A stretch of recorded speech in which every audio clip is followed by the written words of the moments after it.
While the philosophy of religious morality has guided society for over 1,000 years, it is time to examine the merits of secular morality. To understand why doing what is right without being threatened by a man in the sky with a literally incomprehensible punishment is the better alternative. To it, I shall first explain why I am even qualified to make statements on the matter. Then I shall give logical explanations why religious morality is at best a relic of a bygone era, and I shall finally explain the emotional impact that religious morality has had and why it's no longer the best way forward. I was raised Christian, and through thorough study of the Bible, this was an exercise of many years, I found the instructions therein to becoming a moral man to be utterly repugnant, and that I was better off looking elsewhere. After studying other philosophies such as Buddhism, Jainism, and humanism, I eventually came to the conclusion that to be a good moral man, I do not need God or religion.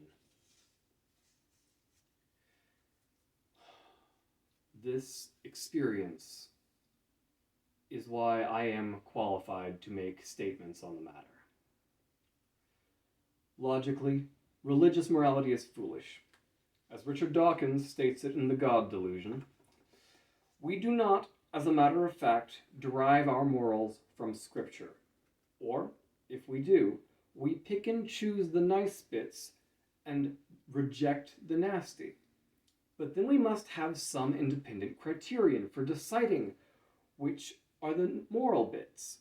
A criterion which, wherever it comes from, cannot come from the Scripture itself, and therefore is presumably available to all of us, whether we are religious or not.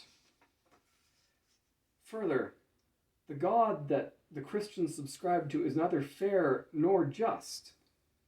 As noted by David McAfee, as he states that, would a just God sentence a morally good individual to hell for never having heard of him? And for that matter, would a just God expel a morally good individual to hell who has heard of Jesus, but simply finds no evidentiary reason to believe? According to Christianity's key doctrines, the answer is yes. This is because, according to the Christian dogma, it is impossible to be moral without Jesus Christ. I disagree with this on a fundamental level. However, simply decrying Christianity is not a logical, rational argument.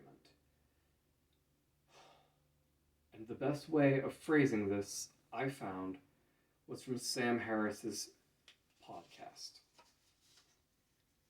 The problem is not with what you believe in, with the fact that you want a God, a reason for things to happen. A rational argument against religious faith is not an argument for the blind embrace of atheism as a dogma. The problem that the atheist exposes is none other than the problem of dogma itself. No society in recorded history ever suffered because its people became too reasonable. The problem is not with your beliefs, it is the fact that the dogma that pushes them forward makes monsters of men.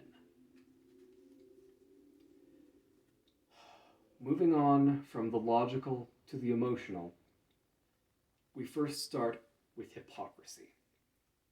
It is hypocritical and wrong for any religion to try to use fear to encourage action. The greatest example of this started in the 9th century and continued through the 12th.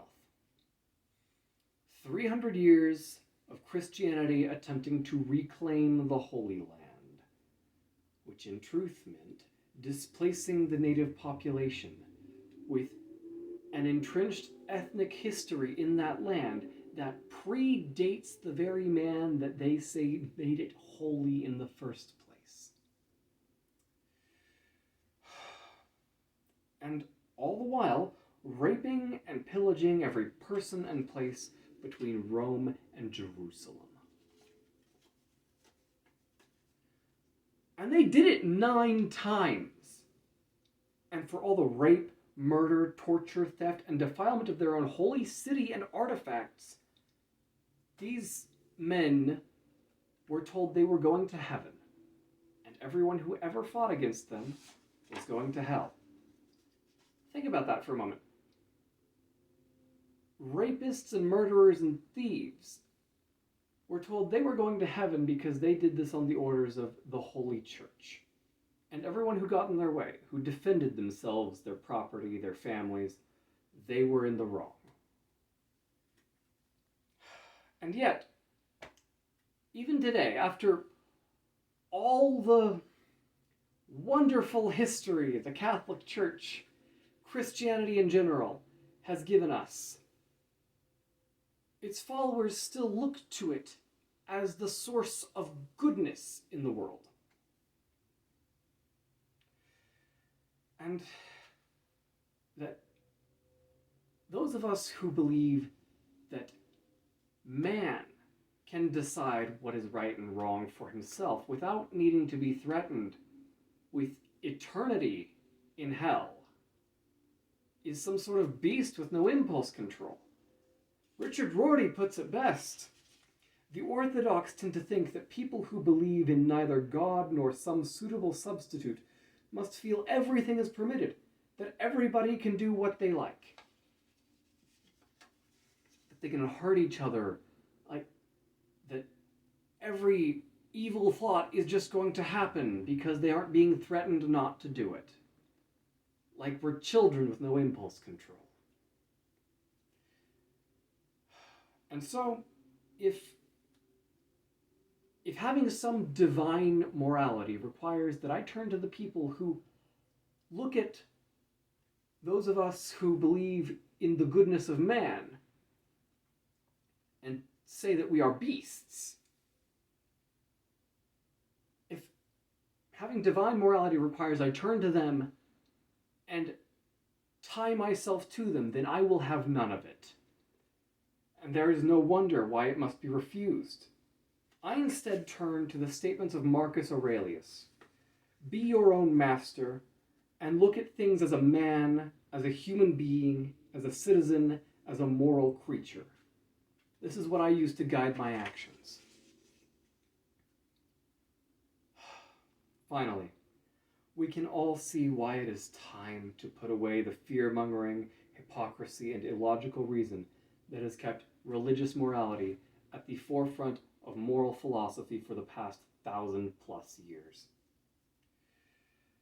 And embrace the fact that a good person is good based on how they act, how they love, how they help, not on something as ridiculous as religious factionalism. I know that by basing our judgments on what good is, on how people act, will allow us to see the goodness in millions of people we've overlooked before. And that's the whole point of it all, to make life better, more filled with goodness. And that is exactly what you'll see when you drop the hand-me-down morals that religion has given you, and take up morals based on the goodness that is already within each and every single one of us. Thank you, and good night.